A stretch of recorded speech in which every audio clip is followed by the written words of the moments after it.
Hello दोस्तों, नमस्कार। आज हम भारतीय संविधान सभा को पढ़ेंगे और चलिए बिना समय गंवाए स्टार्ट करते हैं। भारतीय संविधान सभा की अगर बात करते हैं तो यह कैबिनेट मिशन की संस्तुति पर जो है इसका गठन किया गया 9 जुलाई 1946 ईस्वी को। और इसमें 3 सदस्य थे। सर स्टेफर्ड क्रिप्स थे, लॉर्ड पैंथिक लॉरेंस थे और एबी अलेक्जेंडर थे।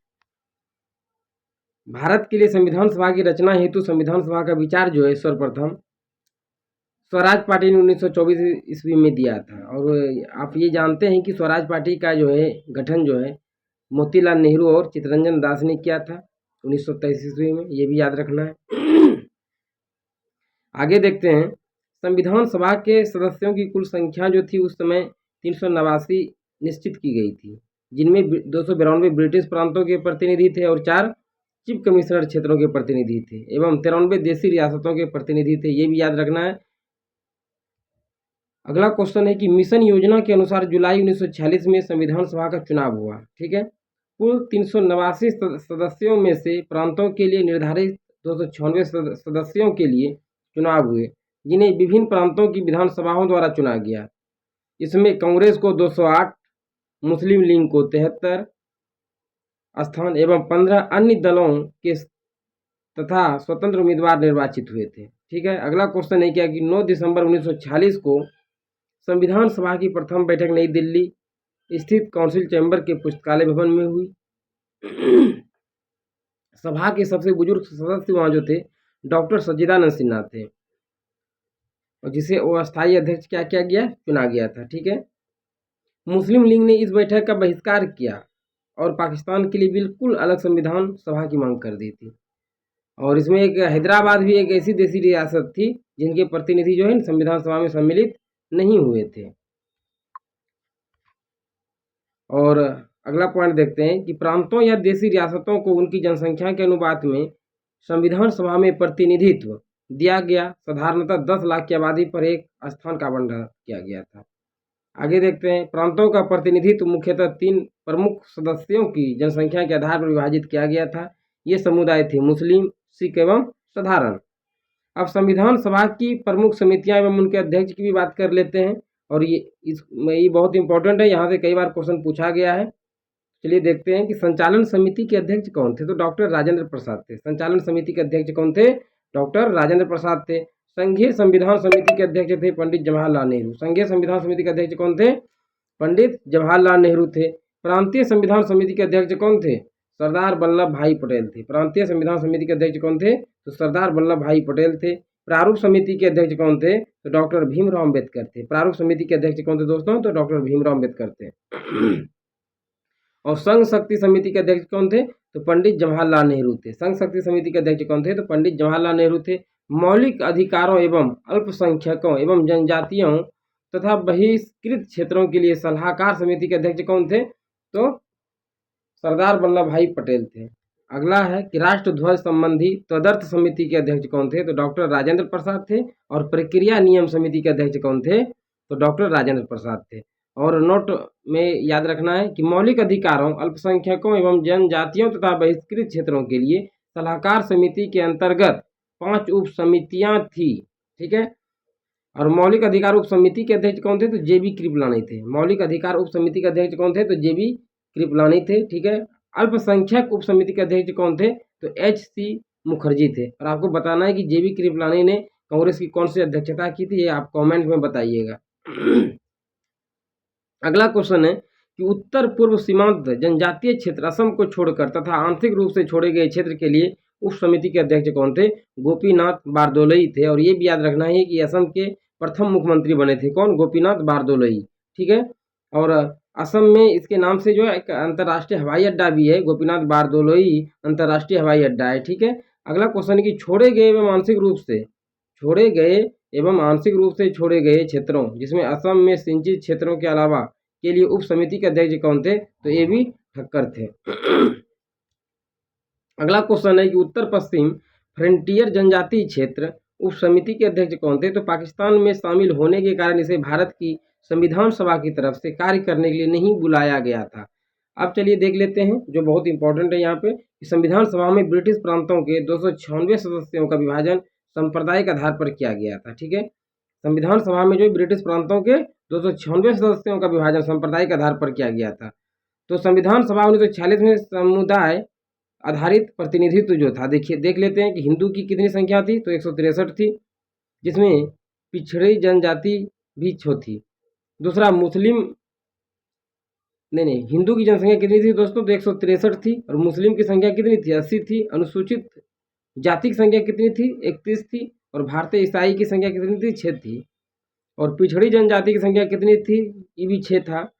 सिख की संख्या कितनी थी, 4 थी। एंग्लो इंडियन की 3 थी, और पारसी की संख्या कितनी थी, 3 थी। ये संविधान सभा के 1946 के समुदाय आधारित प्रतिनिधित्व दिया गया था। ठीक है, ये सब मिला के कितना हो गया, तो कुल 296 हो गया। अब आगे देखते हैं कि संविधान सभा में महिला सदस्यों की संख्या कितनी थी, तो 15 थी। यही बहुत इंपॉर्टेंट है और इसको याद रखना है कि संविधान सभा में महिला सदस्यों की संख्या कितनी थी, तो 15 थी। अब देख लेते हैं संविधान सभा की महिला सदस्य कौन कौन थी। अम्मू स्वामीनाथन, ये कहाँ से निर्वाचित हुई थी, तो मद्रास से थी। ठीक है, एनी मैक्सरिन त्रावणकोर एवं कोचीन से थी।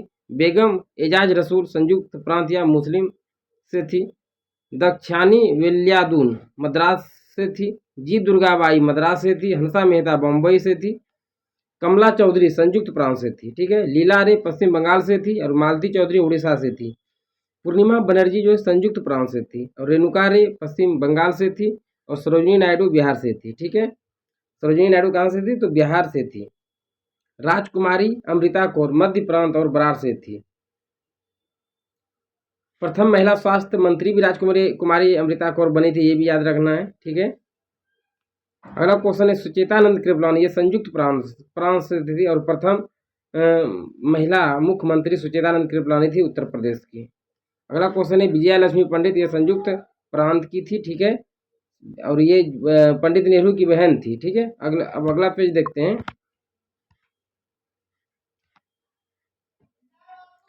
11 दिसंबर 1946 को डॉक्टर राजेंद्र प्रसाद संविधान सभा के अस्थायी अध्यक्ष निर्वाचित हुए थे। ठीक है, संविधान सभा ने 2 उपाध्यक्ष बनाने का संकल्प लिया था, जिसके तहत पहले उपाध्यक्ष कौन थे, एच.सी. मुखर्जी थे, जो 25 जनवरी 1947 को, एवं दूसरे उपाध्यक्ष वी.टी. कृष्णमाचारी 6 जुलाई 1947 को चुने गए थे। अगला पॉइंट देखते हैं कि संविधान सभा की कार्यवाही जो है 13 दिसंबर 1946 को जवाहरलाल नेहरू द्वारा पेश किया गया था। संविधान सभा की कार्यवाही जो है 13 दिसंबर 1946 को जवाहरलाल नेहरू द्वारा पेश किए गए उद्देश्य प्रस्ताव के साथ क्या हुआ था, तो प्रारंभ हुआ था। अगला देखते हैं कि 22 जनवरी 1947 को उद्देश्य प्रस्ताव की स्वीकृति के बाद संविधान सभा ने संविधान निर्माण हेतु अनेक समितियां नियुक्त की। इनमें प्रमुख थी वर्ता समिति, संघ संविधान समिति, प्रांतीय संविधान समिति, और संघ शक्ति समिति, और प्रारूप समिति। अब चलिए देखते हैं आगे। बी.एन. राव द्वारा तैयार किए गए संविधान के प्रारूप पर विचार विमर्श करने के लिए संविधान सभा द्वारा 29 अगस्त 1947 ईस्वी को एक संकल्प पारित करके प्रारूप समिति का गठन किया गया था, तथा इसके अध्यक्ष के रूप में डॉक्टर भीमराव अम्बेडकर को चुना गया। प्रारूप समिति के सदस्यों की संख्या 7 थी, जो इस प्रकार है। डॉक्टर भीमराव अम्बेडकर अध्यक्ष थे, एन गोपाला स्वामी अयंगर, तीसरा था लादी कृष्णा स्वामी अयंगर, और चौथा था कन्हैया लाल मानिक लाल मुंशी, इसी को के एम मुंशी के नाम से भी जानते हैं। ठीक है, सैयद मोहम्मद सादुल्ला, छठा था एन माधव राव यानी बी.एल. मित्र के स्थान पर ये आए थे। सातवां था डी.पी. खेतान, 1948 में इसकी मृत्यु के बाद टी.टी. कृष्णमाचारी को सदस्य इसका बनाया गया। ठीक है, नोट, संविधान सभा में अम्बेडकर का पहली बार निर्वाचन जो है बंगाल से हुआ था, तथा देश बंटवारे के बाद उसका निर्वाचन बम्बई से हुआ था। इन्हें भारत के संविधान के मुख्य वास्तुकार एवं भारत के संविधान के जनक के रूप में जाना जाता है। तो बहुत इंपॉर्टेंट है, इसको याद रखना है। ठीक है, आगे देखते हैं। प्रारूप समिति ने अपना प्रारूप तैयार करने में 6 माह से भी कम समय लिया। इस दौरान इसकी कुल 141 बैठकें हुई थी। ठीक है, अगला है कि 3 जून 1947 को योजना के अनुसार देश का बंटवारा हो जाने पर भारतीय संविधान सभा के कुल सदस्य संख्या 324 नियत की गई, जिनमें 235 स्थान प्रांतों के लिए और 89 स्थान देशी रियासतों के लिए था। अब चलिए देखते हैं। कैबिनेट मिशन के प्रस्ताव पर गठित अंतरिम मंत्रिमंडल 2 सितंबर 1946 का जो गठन हुआ, तो इसमें क्या था, यानी कि कार्यकारी मंत्रिपरिषद के उपाध्यक्ष विदेशी मामले तथा राष्ट्रमंडल किसके पास था, तो जवाहरलाल नेहरू के पास था। गृह सूचना तथा प्रसारण मंत्री किसके पास था, तो जवाहरलाल सॉरी, सरदार वल्लभ भाई पटेल के पास था। गृह सूचना तथा प्रसारण मंत्री किसके पास था? तो सरदार वल्लभ भाई पटेल के पास था। और अभी गृह मंत्री कौन है? आपको ये कमेंट में बताना है, ठीक है। और सूचना तथा प्रसारण मंत्री भी बताना। अगला क्वेश्चन है कि रक्षा मंत्री कौन है? तो बालदेव सिंह थे। उद्योग तथा आपूर्ति मंत्री कौन थे? तो जॉन मथाई थे। शिक्षा मंत्री कौन थे? चक्रवर्ती राजगोपालाचारी थे, ठीक है। कार्य, खान एवं बंदरगाह मंत्री कौन थे? तो सी.एच. भामा थे।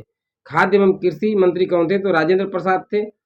और रेलवे मंत्री कौन थे? तो आसिफ अली थे। और श्रम मंत्री कौन थे? बाबू जगजीवन राम थे। और मंत्रिमंडल में शामिल मुस्लिम लीग के भी सदस्य थे, ठीक है, जो 26 अक्टूबर 1946 को क्या किया, मतलब अपना स्थान ग्रहण किया। तो वित्त मंत्री उसमें लियाकत अली खान थे। वाणिज्य मंत्री आई चुंदरीगर थे। और संचार मंत्री अब्दुल रब नस्तर थे। और विधि मंत्री कौन थे? जोगेंद्र नाथ मंडल थे, जो बंगाल SCF चीफ था वो। स्वास्थ्य मंत्री गजानतर अली खान थे।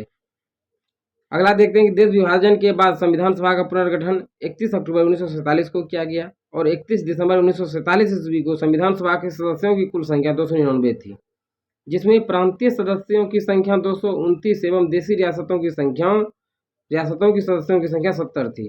प्रारूप समिति ने संविधान के प्रारूप पर विचार विमर्श करने के बाद 21 फरवरी 1948 को संविधान सभा को अपनी रिपोर्ट पेश की थी।